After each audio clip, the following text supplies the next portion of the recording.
and welcome back to my channel.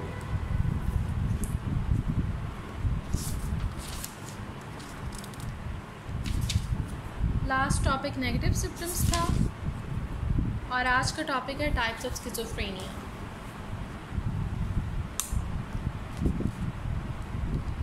Paranoid type, catatonic type, disorganised type, undifferentiated type and residual type. Total 5 types हैं। Paranoid type of schizophrenia. Delusion and hallucination manifest themselves most of all in this type of schizophrenia. इसके अंदर जो है बंदा paranoid हो जाता है और जब वो पैरानॉइड होता है तो क्या होता है, उसको डिल्यूजन्स और हेलुसिनेशंस बहुत ज़्यादा आते हैं। वो फॉल्स बिलीव्स की तरफ चला जाता है और हेलुसिनेशन यानी कि जो चीज़ नहीं है उसको वो देखने लगता है, उसको वो हकीकी मान लेता है। Their intensity can be estimated by the fact that all other symptoms of this type are associated with delusion and hallucination. और स्किज़ोफ्रेनिया के सिम्टम्स में delusion और hallucination बहुत ज़्यादा इम्पॉर्टेंट सिम्टम है और उसका अंदाज़ा इस बात से लगाया जा सकता है कि बाकी जो दूसरे सिम्टम्स हैं उनका ताल्लुक भी delusion और hallucination से है। The individual shows sign of serious deterioration. His power of decision diminished drastically. Individual जो है वो serious deterioration जो है उसके sign show करता है और उसकी power जो है decision making की वो बहुत ही ज़्यादा diminish हो जाती है, कम हो जाती है।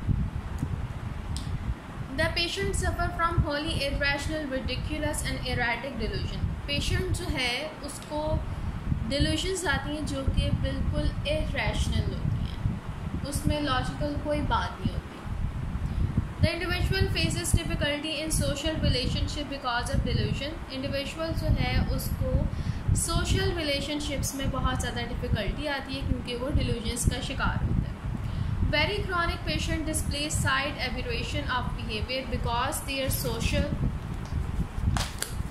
their social relationship remain intact to some extent. जो chronic patient होते हैं वो slight aberration of behavior दिखाते हैं, यानी कि थोड़ा बहुत behavior जो उनका aberrate होता है, यानी कि थोड़ा बहुत behavior जो उनका ख़राब होता है, बाकी सही होता है। ये समझ लें आप। Because their social relationships, क्योंकि उनके जो social relationship होते हैं वो रिमेन इंटैक्ट होते हैं, यानी कि रिमेन जो है वो सही रहते हैं। बिल्कुल ही वो सोशली ये नहीं होता कि सबसे हट जाए, बल्कि उनके सोशल रिलेशनशिप जो हैं वो सही रहते हैं। Generally more than half of the schizophrenic admitted to a hospital belong to this type. और वो कह रहे हैं more than half of the schizophrenic patient जो होते हैं वो इसी टाइप से बिलोंग करते हैं, डिल्यूजन और हेलुसिनेशन में, यानी कि पैरानॉइड टाइप ऑफ स्किज़ोफ्रेनिया। तो ये लाइन इंपॉर्टेंट है। More than half of schizophrenia admitted to a hospital belong to this type. कौन सी type? Paranoid type of schizophrenia. इसके अंदर क्या होता है? डिल्यूजन और हेलुसिनेशन। डिल्यूजन और हेलुसिनेशन को बहुत ज़्यादा इंपॉर्टेंस दी गई है सिम्टम्स में कि बाकी जो सिम्टम्स हैं वो भी इसी से लिंक होते हैं। फिर उसके बाद उन्होंने कहा है कि जो क्रॉनिक पेशेंट होते हैं उनके सोशल रिलेशनशिप इतने ज़्यादा कह लें कि इफ़ेक्ट नहीं करते, वो इंटैक्ट रहते हैं। और जनरली जो है more than half of the schizophrenic patients are admitted to the hospital of this type. Owing to the intensity of delusion of persecution in this type, the patient suspects his relatives and acquaintances. He believes that he is being watched, chased, or people are trying to poison or kill him. Delusion उनको होती है तो उसके अंदर ना वो अपने रिश्तेदारों को भी शक करते हैं। उनको लगता है कि ये भी उनके खिलाफ कोई साजिश करे और बाज़ औक़ात उनको ये भी डिल्यूशन होती है कि जो उनका ये जो रिश्तेदार आया है ये असल में जो है ना कोई और है, मेरा वो वाला रिश्तेदार नहीं है जिसको मैंने बुलाया था। हालांकि वही रिश्तेदार होता है, लेकिन उसको लग रहा होता है कि ये वो बंदा नहीं है। Besides delusion of persecution, such patients also suffer from delusion of grandiose and reference. इसके अलावा डिल्यूजन ऑफ परसिक्यूशन के अलावा जो है सच पेशेंट जो हैं वो ग्रैंडियोस और रेफरेंस से भी, डिल्यूजन ऑफ ग्रैंडियोस और रेफरेंस से भी यानी कि सफ़र करते हैं। ग्रैंडियोस में तो यानी कि वो अपने आप को बहुत ही ज़्यादा ग्रैंड समझते हैं कि हम कोई देवता हैं, यहाँ पर खुदा हैं, यहाँ कोई फरिश्ता है, ये समझते हैं अपने आप को। और रेफरेंस का मैंने आप लोगों को पीछे बताया था क्या है। ये डिल्यूजन ऑफ रेफरेंस, यानी कि जो भी दुनिया में हो रहा है वो उन्हीं से लिंक है, वो उन्हीं से रेफर करता है. They think themselves to be a great economist, Napoleon, Mary Christ, God, king, angel और some other great personality of this type. वो सोचते हैं कि वो कोई बहुत बड़े इकोनॉमिस्ट हैं या फिर गॉड हैं, किंग हैं या फिर एंजल हैं, यानी कि अपने आप को बहुत ही बड़ा समझने लग जाते हैं. They are certain that people are whispering about them, criticizing or taunting them. और लोग अगर आपस में कोई बात कर रहे हैं तो उनको लगेगा कि वो उसी के लिए बात करें, उसी के खिलाफ बात करें. मेन टॉपिक जो है वो उसी की ज़ात है. Beside delusion of persecution, such patient also suffer from delusion of grandeur. ये पढ़ लिया. Along with these symptoms, the individual also have explicit and vague auditory and visual hallucination. In symptoms के अलावा इंडिविजुअल जो है उसको एक्सप्लिसिट यानी कि बहुत ज़्यादा भी हो सकता है या फिर वेग ऑडिटरी हेलुसिनेशन भी हो सकती है, और उसके अलावा वो विजुअल हेलुसिनेशन से भी इफ़ेक्ट होता है. Sometimes he begins to sing and sometimes utters unhuman voices. Occasionally he sees angels and talks to them, and at times he complains that invisible waves are piercing through him and are affecting particular part of his body. और बाज़ औक़ात वो ये कहता है कि एक ख़ास वेव जो है वो उसकी तरफ आ रही है और वो उसके जिस्म के ख़ास हिस्से को इफ़ेक्ट कर रही है. और बाज़ औक़ात क्या करता है कि वो ऐसे दिखाता है कि मैं फ़रिश्तों से बात कर रहा हूँ, वो मुझसे बात कर रहे हैं, और कंप्लेन करता है कि जी मुझे ये तंग कर रहे हैं, और अजीब अजीब आवाज़ें निकालता है वो. फिर आगे all of the individual thoughts and behaviour are centred around delusions of persecution, grandiose and reference. He looks at the whole environment in this way. क्योंकि इंडिविजुअल का थॉट, उसका बिहेवियर जो है वो मेनली डिल्यूशन, परसिक्यूशन और grandiose और reference के इर्द गिर्द ही घूम रहा होता है, तो वो पूरी अपनी इन्वायरमेंट को उसी लिहाज से देखता है. Under the influence of auditory hallucination, such patients start smashing things and display aggression, believe that they are under attack or their life is at risk. और इस इन्फ्लुएंस में यानी कि ऑडिटरी हेलुसिनेशन के इन्फ्लुएंस में उनको ये लगता है कि लोग चीज़ें जो हैं वो इधर उधर फेंक रहे हैं, चिल्ला रहे हैं, और उसको और उसकी जो लाइफ है ना वो अंडर अटैक है, उसको जान का खतरा है. However, paranoid patients are more active and are capable of having a conversation. लेकिन जो पैरानॉइड पेशेंट्स होते हैं वो बहुत ज़्यादा एक्टिव होते हैं और वो आपसे कन्वर्सेशन जो है वो कर सकते हैं. Their behavior is less objectionable than in case of other type. और उनका behavior जो है वो less objectionable यानी कि इतना ज़्यादा abnormal नहीं होता बाकी केसेस के निस्बत. Through their speech shows effects of delusion and hallucination. It is not disorganized. लेकिन जब वो बात करते हैं तो उसके अंदर वही delusion और hallucination होती है, लेकिन वो उसको सही तरह बयान करते हैं. disorganized speech नहीं होती उनकी. These patients also flare up and fly into a rage and fuss. और ये जो पेशेंट है वो एकदम से गुस्से में आ जाएंगे और आपके ऊपर जो है चिल्लाने लग जाएंगे.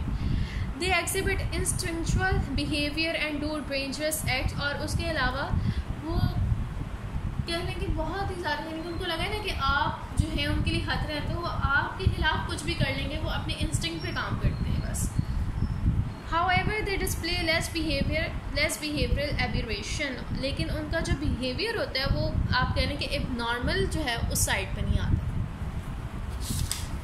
पैरानॉइड टाइप ऑफ स्किज़ोफ्रेनिया में हमें ये पढ़ा है कि डिल्यूजन और हेलुसिनेशन होती है उनको, और वो पूरे वर्ल्ड को उसी बेस पे जो है वो देखते हैं. फिर उसके बाद जो है ऑडिटरी हेलुसिनेशन जिनमें होती है, उन्होंने बताया कि वो चीज़ें वगैरह स्मैश करते हैं और उनको ऐसे लगता है कि लोग चीज़ें स्मैश कर रहे हैं और उनके ऊपर जो है वो चिल्ला रहे हैं. यानी कि ऑडिटरी जो अगर वायलेंस अगर आप देख रहे हैं तो उस तरफ वो चले जाते हैं कि जी कोई चिल्ला रहा है, कोई ऊंची ऊंची चीख रहा है, कोई ऊंची ऊंची रो रहा है, वो इस तरह बात करते हैं. लेकिन जो उनकी स्पीच होती है वो ऑर्गेनाइज्ड होती है, उनका बिहेवियर इतना एबनॉर्मल नहीं होता. बस इसके अंदर ये है. आगे कैटाटॉनिक type. Usually the individual gets into two different state in this type of schizophrenia. Catatonic type में ये होता है, इंडिविजुअल जो है वो दो डिफरेंट स्टेट में चला जाता है.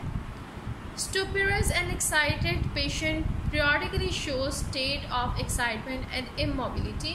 Generally both these types are present at the same time. However, the patient is more affected by either of the two states. In other words, the individual is either extremely excited or dead silent. One of the two states may be present in some patient.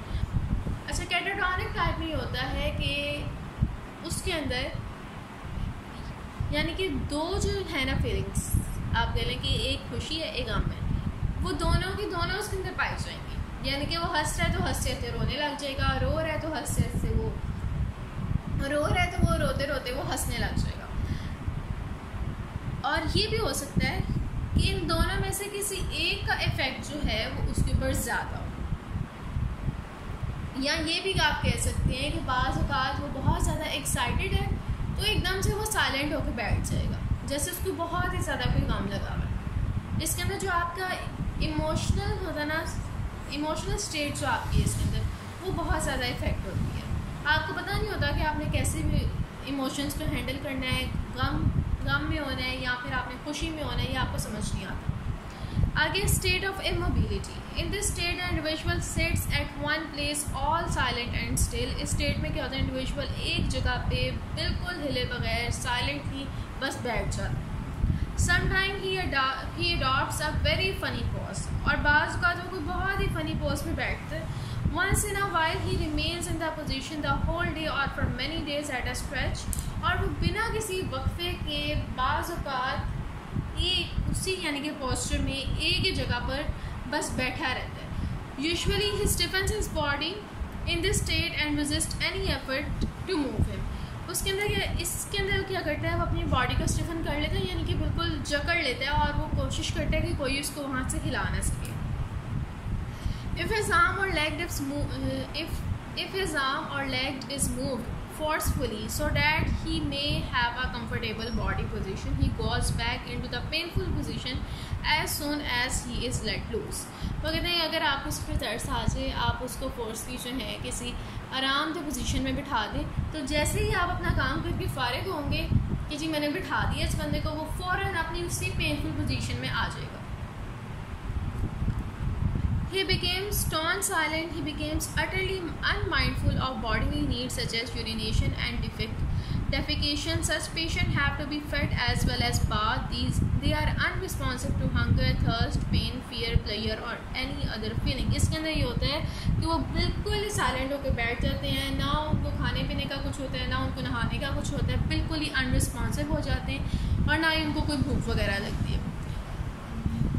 Sometimes waxy flexibility is also observed in state of immobility. Waxy flexibility मैंने part 2 जो पिछला था इसका negative symptoms उसके अंदर बताया है। अगर आपने वो वीडियो नहीं देखी तो वहाँ से जाके देखें, उसके अंदर मैंने इसको एक्सप्लेन किया ये क्या है। और समटाइम वैक्सी फ्लेक्सिबिलिटी जो है वो स्टेट ऑफ इमोबिलिटी में दिखाई देती है।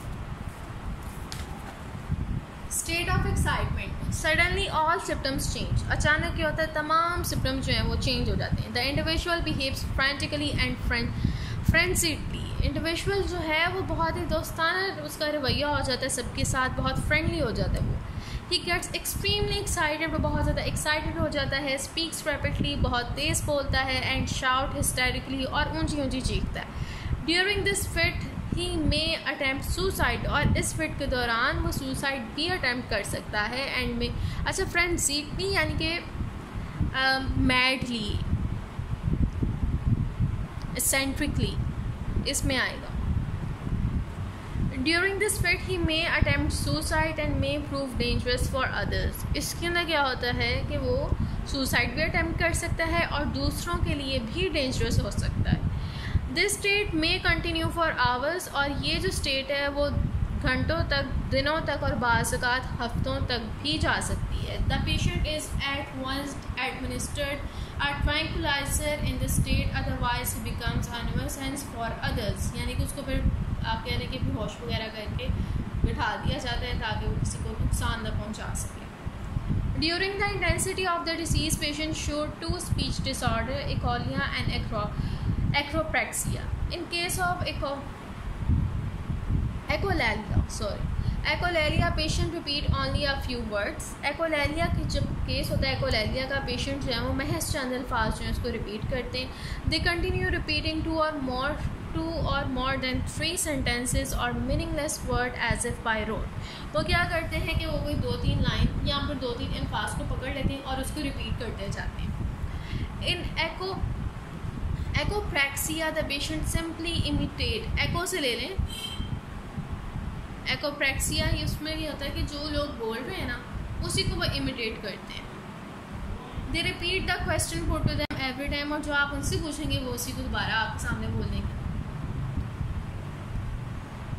Catatonia has been described in the description of symptom.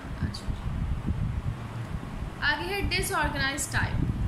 This type of schizophrenia appears at an early age, ये अर्ली एज में अपीयर होता है। इस टाइप में इंडिविजुअल जो उसकी पर्सनैलिटी उसको बिट्रे करती है, betrays explicit sign of disorder, his emotion impression are rude. इसके अंदर क्या होता है कि उसकी पर्सनैलिटी जो है वो समझ लें कि मुकम्मल तौर पे दबाव हो जाती है, उसके इमोशंस जो हैं वो रूड हो जाते हैं और इंडिविजुअल जो है वो हंसना शुरू कर देते हैं फुलिशली और बिना किसी रीज़न के, उसके पास खुद नहीं कोई वजह होती कि वो क्यों हंस रहा है। This type was called hebephrenic in the old classification. Old classification यानी कि जब पहली जो क्लासिफिकेशन थी, पुरानी जो क्लासिफिकेशन थी, इसके अंदर इसको हैप्पीफ्रेनिक कहा जाता था। ये आप जो है ना नोट कर लें। वैसे हैप्पीफ्रेनिक ये MCQ में आपको आ सकता है। The patient suffering from disorganized schizophrenia behaves in a bizarre way from the very beginning। जिस पेशेंट को डिसऑर्गेनाइज स्किज़ोफ्रेनिया होता है वो बहुत ही बिज़ार वे में बिहेव करता है और फ्रॉम द वेरी बिगनिंग यानी कि जब उसको ये बीमारी स्टार्ट होती है तब से ही। He is over scrupulous and over cautious in matter of minor importance. वो बहुत ज़्यादा ओवर कॉशियस यानी कि बहुत ज़्यादा ओवर रिएक्ट करता है माइनर इम्पॉर्टेंस के काम में। He usually remains involved in religious and philosophical debates। वो हमेशा जो है वो रिलीजियस और उसके अलावा जो फ़लसफ़ी बातें होती हैं, फ़लसफ़ी डिबेट्स जो होती हैं, वो बहस व मुबाहिसा जो फ़लसफ़े के बेस पे होता है और उसके अलावा जो मज़हब के बेस पे होता है उसके अंदर उसको बहुत मज़ा आता है, उसके अंदर वो इन्वॉल्व रहता है। As the disease grows in intensity, the individual become emotionally indifferent. He speak irrelevantly and childishly. He lisp and sometimes repeat word having the same sound. In this type, the patient's speech sometimes becomes a confused jumble or the patient mutilate words. Since the patient thoughts are disorganized and his attention remains shattered, he keeps digressing from one topic to the other during conversation।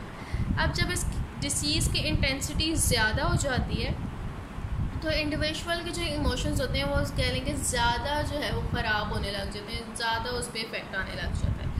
उसकी जो speaking ability है वो बहुत ही ज़्यादा लो हो जाती है, यानी कि वो बच्चों की तरह बात करने लग जाता है और बाज़ औक़ात जो है वो साउंड को, बातों को रिपीट करता है और उसकी जो स्पीच है वो बहुत ही ज़्यादा कंफ्यूज्ड होती है, जंबल होती है, यानी कि उसको समझ नहीं आ रहा होता है वो क्या कहना चाह रहा है और बाज़ औक़ात वो अपने वर्ड्स को म्यूटिलेट भी कर देता है।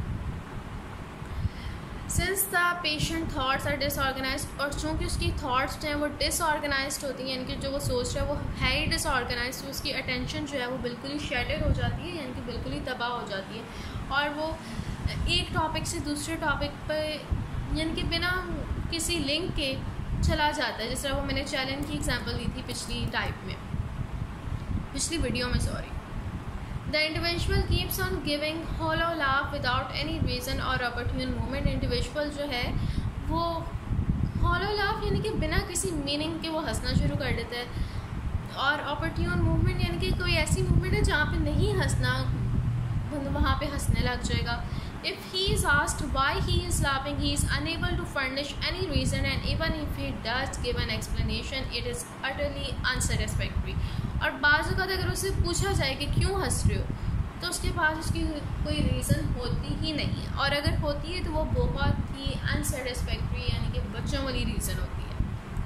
He is always wearing a silly and childish smile on his face। उसके फेस पे हमेशा कोई बचकाना सी स्माइल रहती है। Apart from silly facial expression, these patients also talk to themselves। Often they make strange and ridiculous gestures।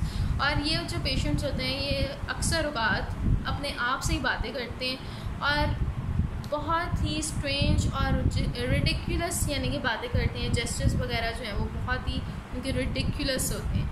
They can not clean them self up and lack modesty, वो अपने आप को साफ़ नहीं कर सकते और मॉडेस्टी तो उनके अंदर बिल्कुल भी नहीं होती, उनको नहीं ख्याल होता कि मेरे कपड़े सही नहीं है, मुझे ये नहीं पहनना चाहिए, वो बिल्कुल इस चीज़ को छोड़ देते हैं। Such people also have hallucination, इनको हेलुसिनेशन भी आती है, but these hallucination are usually auditory, लेकिन ज़्यादातर वो ऑडिटरी होती हैं। ऑडिटरी वो यानी कि जो आप ऑडियो में यानी कि सुनने वाली। Patient generally hear voices that taunt them with a lack of physical hygiene और कॉल देम डर्टी, पेशेंट जो है वो उसको आवाज़ें आती हैं कि लोग उसको टॉन्ट कर रहे हैं और या फिर उसको जो है कह रहे हैं कि तुम कितने गंदे हो ऐसे। The delusion of disorganized schizophrenia are characterized by variety. Delusion of disorganized schizophrenia जो है उसको वैरायटी की बेस पे करेक्टराइज किया गया है। They relate to religion, sex, physical disease और pain.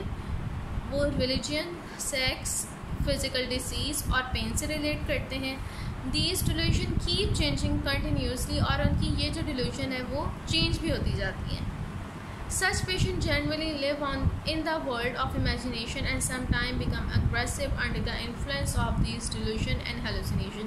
और ये जो लोग हैं हकीकी मायनों में सिर्फ इमेजिनेशन में रहते हैं और बाज़ अवक़ात ये होता है कि इन delusions और hallucination की वजह से वो aggressive भी हो जाते हैं। All of their connection with reality is severed और उनका जो रियलिटी के साथ ताल्लुक़ होता है वो बिल्कुल ख़त्म हो जाता है। Apart from laughing foolishly such patient also have fits of weeping, यानी कि हंसने के अलावा इनको वीपिंग के भी दौरे पड़ते हैं, यानी कि बिल्कुल ही एकदम से रोने लग जाएंगे। It is very difficult to grasp but they say, बहुत ही मुश्किल होता है जानना कि ये कह क्या रहे हैं। The individual utters hormones or utters homophones or begins to coin new words. Individual जो है अजीब से वर्ड्स बोलते हैं और बाज़ औक़ात क्या करते हैं अपने पास से नए अल्फाज भी बनाने लग जाते हैं। The patient is in a miserable plight. The type is called disorganized because the individual life is an obvious mess. इसको disorganized इस वजह से कहते हैं क्योंकि इंडिविजुअल की जो ज़िंदगी है वो disorganized हो चुकी होती है, बिल्कुल ही एक मेस बन चुकी होती है। आगे है undifferentiated type. All miscellaneous symptoms, characteristics of other types are present in this type of schizophrenia. जितने भी सिम्टम्स हैं अदर टाइप्स के वो इस टाइप की स्किज़ोफ्रेनिया में प्रेजेंट होते हैं। They include hallucination, delusion, disorganised thinking and incoherent behaviour. इसके अंदर हेलुसिनेशन, डिल्यूशन, डिसऑर्गेनाइज्ड थिंकिंग और उसके अलावा इनकोहेरेंट बिहेवियर सब शामिल है। But they can not be assign to one particular type, लेकिन इसको हम एक पर्टिकुलर टाइप से असाइन नहीं कर सकते हैं सिम्टम्स को। Moreover, sometimes the individual's condition changes over from one distinct type to the other. और बाज़ बात ये होता है कि इंडिविजुअल जो है जो पेशेंट है वो एक टाइप से दूसरी टाइप का पेशेंट बन जाता है। Such a case is diagnosed to be undifferentiated schizophrenia, तो फिर उसको हम कहते हैं कि इसको undifferentiated schizophrenia है, यानी कि जिसको डिफ्रेंशिएट ना किया जा सके। Carson and Butcher describe this type as a waste basket. Castor और बुचर ने इस टाइप को डिस्क्राइब किया वेस्ट बास्केट के तौर पे। The patient who do not meet the criteria for any other type are assign to this type. ऐसे patient जो किसी दूसरी टाइप के खाते में नहीं जाते उनको जो है इस टाइप में असाइन कर दिया जाता है। This type displays a series of symptoms that are characterized by a lot of variation. The individual shows agitation, confusion, emotional instability, excitement, dazed speech, depression, fear, delusion of preference, etc. यानी कि जितनी भी symptoms हमने पढ़े हैं ना वो सारे के सारे इसके अंदर होते हैं और जो पेशेंट है वो इनमें से कुछ भी शो कर सकता है। This type of schizophrenia also manifests itself all of a sudden and may be due to some apparent mishap or trauma. Sometimes it is disorganized. This type of schizophrenia यानी कि जो type of schizophrenia थी इसको ये जो है manifest होती है ऑल ऑफ अ सडन, या फिर किसी अपेरेंट मिसहैप या ट्रॉमा की वजह से भी ये हो सकती है। समटाइम इट इज़ डायग्नोस्ड, बाज़ औक़ात इसको डायग्नोस किया जाता है during the development of schizophrenia की डेवलपमेंट के दौरान, but the individual is included in some category after some time, लेकिन उसको बाद में जो है किसी कैटेगरी में डाल दिया जाता है। यानी कि जब स्किज़ोफ्रेनिया की पेशेंट के अंदर डेवलपमेंट हो रही है कि भी आप नहीं बता सकते कि इस टाइप का या उस टाइप का, तो उस दौरान साइकोलॉजिस्ट क्या करते हैं, उसको इस टाइप में डाल देते हैं, लेकिन बाद में जब वेरीफाई हो जाता है कि वो किस टाइप के, तो फिर उसको उसके अंदर जो है ना जो टाइप होगी उसकी कैटाटॉनिक हो या जो भी, उसके अंदर डाल देते हैं। फिर है residual type. This type is diagnosed when the schizophrenia patient have recovered or has undergone successful treatment but shows the symptom again after some time. Residual type में ये होता है कि अगर उनका इलाज हो गया है लेकिन फिर भी दोबारा से वो सिम्टम्स शो करने लग जाएं कुछ अरसे के बाद, तो फिर हम इसको कहते हैं रेसिडुअल टाइप। बिसाइड दिस, इसके अलावा if a few symptom of schizophrenia persist even after the patient has been administered treatment it will be labelled residual type. लेकिन अगर इस तरह भी हम कह सकते हैं कि इलाज हो गया उसका, काफ़ी हद तक बेहतर हो गया, लेकिन मुकम्मल तौर पे आप कहते हैं कि वो ठीक नहीं हुआ, कि कुछ अभी भी सिम्टम्स उसके अंदर हैं, तो फिर आप कहेंगे कि ये रेजिडुअल टाइप से है। यहाँ पे इसकी टाइप्स ख़त्म होती हैं। कल हम आगे पढ़ेंगे कॉजेज़ ऑफ स्किज़ोफ्रेनिया, यानी कि इनकी वजह क्या होती है। एक दफ़ा दोबारा देख लेते हैं। पैरानॉइड टाइप में हेलुसिनेशन और डिल्यूशन, कैटाटॉनिक टाइप में यानी कि उसके एक्साइटेड होता है और साथ ही वो सैड भी होता है, यानी कि दोनों बिहेवियर वो एक साथ शो करता है। फिर उसके बाद है डिसऑर्गेनाइज टाइप। डिसऑर्गेनाइज टाइप में होता है कि उसकी जो कह लें कि पूरी लाइफ है वो डिसऑर्गेनाइज्ड होती है, इसलिए इसको कहते हैं डिसऑर्गेनाइज्ड। फिर उसके बाद है अनडिफ्रेंशिएटेड। अनडिफ्रेंशिएट में डिफ्रेंशिएट नहीं किया जाता कि वो किस टाइप से ताल्लुक़ रखते हैं, तो इसके अंदर आता है। रेसिडुअल टाइप में ये है कि इलाज के बाद भी उसके अंदर कोई सिम्टम वगैरह रह जाए तो वो इस टाइप से ताल्लुक़ रखते हैं। ओके गाइस, आई होप कि आप लोगों को समझ आया होगा, कि मैं आप लोगों के लिए हेल्पफुल रही होंगी, और अगर आप लोगों के लिए हेल्पफुल रही हूँ तो like share and subscribe my channel. See you in another video. अल्लाह हाफिज़।